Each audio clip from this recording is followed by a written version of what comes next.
merupakan transaksi terhadap barang dagangan dalam tanggungan yang diisyaratkan untuk mengerjakannya. Objek transaksinya adalah barang yang dikerjakan dan pekerjaan pembuatan barang pesanan tersebut. Istisna terdapat pada PSAK nomor 104 dan rukun yang harus dipenuhi terdiri dari 4. Yang pertama, pembeli atau pemesan. Yang kedua, penjual atau pembuat.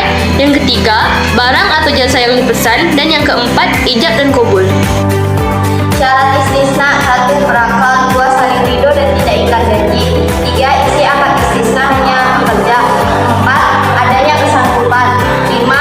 Masuk barang memiliki karakteristik yang jelas, 6. Barang tidak menimbulkan kemudaratan. Dasar hukum istisna: 1. Quran Surah Al-Baqarah ayat 275 dan 282 serta An-Nisa ayat 29. 2. Terdapat pada fatwa DSN yang bunyi 06/2000 yang 3 PSAK nomor 104. Selanjutnya yaitu skema akad istisna. Contoh, seseorang datang kepada penjahit untuk memesan pembuatan baju sekaligus dengan ukurannya. Pemesan melakukan negosiasi dan akad bersama produsen. Atas kesepakatan bersama, pemesan membayar pesanan secara di muka dan sisa pelunasannya dilakukan ketika barang sudah jadi atau sudah diserahkan oleh produsen. Tentang perlakuan akuntansi untuk penjual. Yang pertama, penyatuan dan segmentasi akad. Jika mencakup jumlah aset, pengakuan dari setiap aset, maka diperlakukan sebagai suatu aset yang terpisah. Yang kedua, biaya perolehan istisna. Ada biaya langsung dan biaya tidak langsung. Yang ketiga, pendapatan istisna menggunakan metode presentasi penyelesaian atau metode akad selesai. Yang keempat, penyelesaian awal.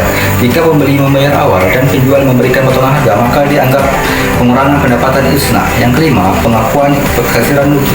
Dalam PSAK 14 mengatur tentang kerugian istisna jika biaya melebihi pendapatan. Baiklah, di sini saya akan menjelaskan beberapa pelakuan akuntansi pembeli. Nah, yang pertama ada pembeli, dan pembeli ini mengakui aset istisna dalam penyelesaian sebesar jumlah termin yang ditagih oleh penjual dan sekaligus mengakui hutang istisna terhadap penjual. Nah, yang kedua, jika barang pesanan terlambat diserahkan karena kesalahan penjual dan mengakibatkan kerugian, maka kerugian itu dikurangkan dari garansi penyelesaian proyek yang telah diserahkan penjual. Nah, yang ketiga, jika pembeli menolak barang pesanan karena tidak sesuai dengan spesifikasi, maka hal itu diakui sebagai piutang. Selanjutnya, pembahasan tentang jurnal yang dicatat oleh bank sebagai pelaku utama dari istisna. Pertama, jurnal tentang penerimaan uang muka dari nasabah menggunakan akun kas atau rekening di debit, uang muka istisna di kredit, piutang istisna di debit, kemudian termin istisna di kredit.